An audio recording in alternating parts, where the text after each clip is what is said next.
Hello everyone, welcome to my YouTube channel. और आज इस वीडियो में हम लोग स्टार्ट करने जा रहे हैं क्लास 11th अकाउंटेंसी का फर्स्ट चैप्टर, जिसका नाम है meaning, objectives, scope and nature of accounting. तो चलिए बिना किसी देरी के इस वीडियो को शुरू करते हैं। फर्स्ट ऑफ ऑल देखते हैं मीनिंग ऑफ अकाउंटिंग कि अकाउंटिंग होता क्या है।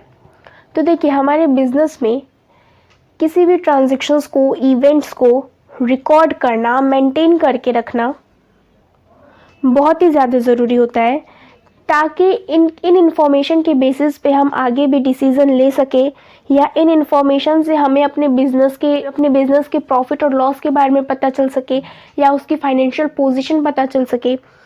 तो इन सभी चीज़ों के लिए अकाउंटिंग बहुत ही ज़्यादा ज़रूरी है।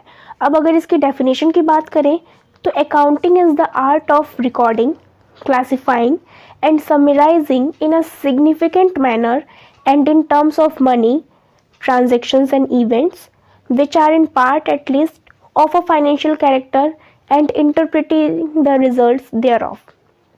Accounting एक आर्ट है। किस चीज़ का आर्ट है? रिकॉर्डिंग का, क्लासीफाइंग का, समराइजिंग का, इन एक सिग्निफिकेंट मैनर में और मनी के टर्म्स में किसी भी ट्रांजेक्शन्स या इवेंट्स को जो कि हमारे बिजनेस का पार्ट है, और उस इंफॉर्मेशन से हम लोग फाइनेंशियल रिजल्ट्स ऑब्टेन कर सकें। तो ये क्या था, डेफिनेशन था अकाउंटिंग का। अब चलिए आगे अकाउंटिंग के बारे में और पढ़ते हैं। तो चलिए अब देखते हैं कैरेक्टरिस्टिक्स और फीचर्स ऑफ अकाउंटिंग। सबसे पहला पॉइंट है accounting is an art as well as science.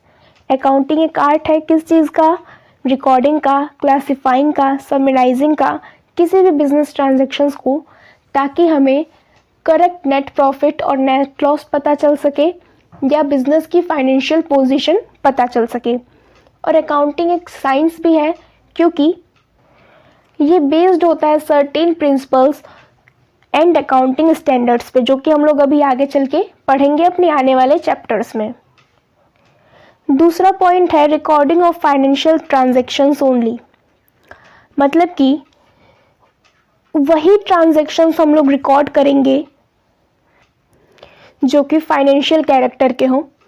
हो सकता है ऐसे बहुत सारे ट्रांजैक्शंस हो जो बिजनेस के लिए बहुत ही इंपॉर्टेंट है, पर वो हम रिकॉर्ड नहीं करते हैं क्योंकि उन्हें हम मनी के टर्म्स में एक्सप्रेस नहीं कर सकते, इसीलिए वो ट्रांजैक्शंस रिकॉर्ड नहीं होंगी।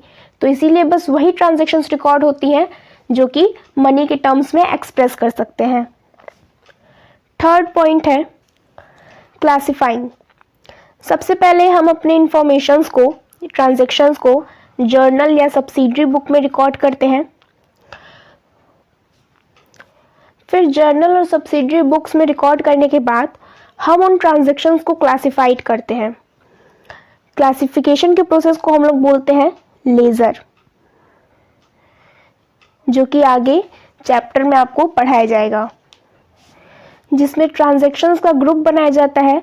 जो एक नेचर के ट्रांजैक्शंस होते हैं उनको हम लोग सेपरेट अकाउंट उनका बनाते हैं, और उसमें लेजर में कई सारे अकाउंट्स खुलते हैं जो हम लोग आगे पढ़ेंगे। फोर्थ पॉइंट है समराइजिंग।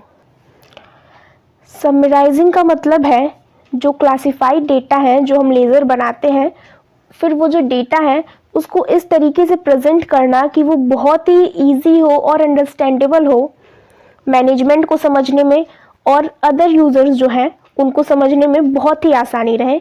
उस प्रोसेस को हम लोग कहते हैं समराइजिंग। अगला पॉइंट है हमारा कम्युनिकेटिंग। कम्युनिकेशन एक बहुत ही ज़रूरी एट्रीब्यूट है।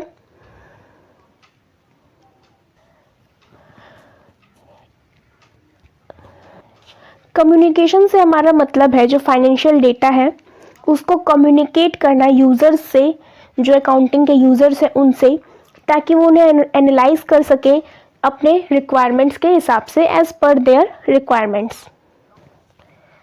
तो ये तो था हमारा कैरेक्टरिस्टिक्स और फीचर्स ऑफ अकाउंटिंग। अब बढ़ते हैं अगले टॉपिक की तरफ।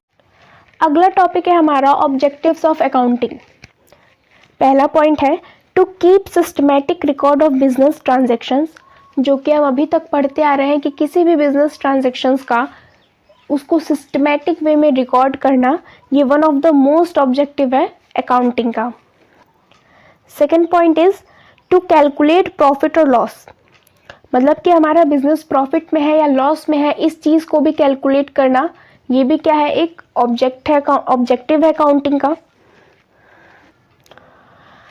अब प्रॉफिट और लॉस को कैलकुलेट करने के लिए हम बनाते हैं trading and P&L account, trading and profit and loss account, जिससे कि हमें पता चलता है कि हमारा बिजनेस प्रॉफिट में जा रहा है या लॉस में जा रहा है।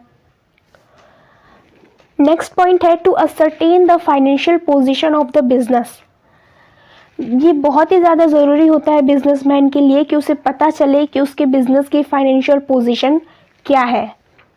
अब इस चीज़ को पता करने के लिए हम लोग जब प्रॉफिट एंड लॉस अकाउंट बना लेते हैं, हम लोग फिर एक स्टेटमेंट बनाते हैं जिसको कहते हैं बैलेंस शीट। बैलेंस शीट से हमें पता चलता है, बिजनेसमैन को पता चलता है उसके बिजनेस की फाइनेंशियल पोजीशन, उसके बिजनेस की स्थिति। नेक्स्ट पॉइंट है to provide information to various parties, मतलब कि अकाउंटिंग इंफॉर्मेशन को, जो भी अकाउंटिंग इंफॉर्मेशन है उसको कम्युनिकेट करना वेरियस इंटरेस्टेड पार्टीज से, like owners, investors, creditors, banks, employees, governments etcetera. इन सब तक वो इंफॉर्मेशन प्रोवाइड कराना, ये भी एक ऑब्जेक्टिव होता है अकाउंटिंग का।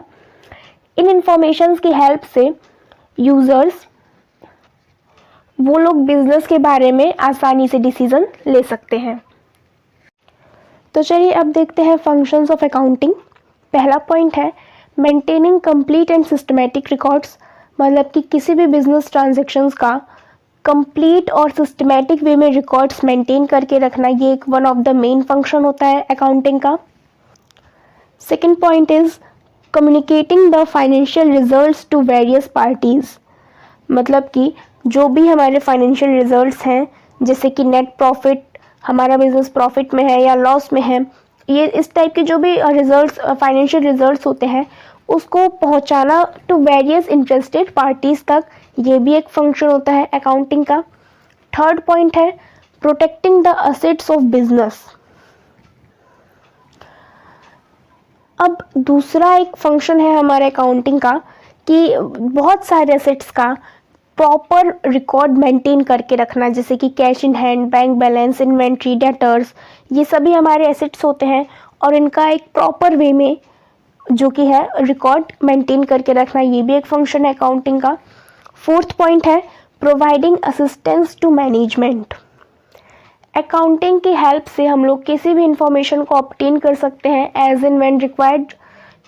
तो इससे क्या होता है, मैनेजमेंट को बहुत ही ईजी होता है किसी भी टास्क के लिए प्लानिंग करना या किसी भी टास्क को लेकर डिसीजन लेना।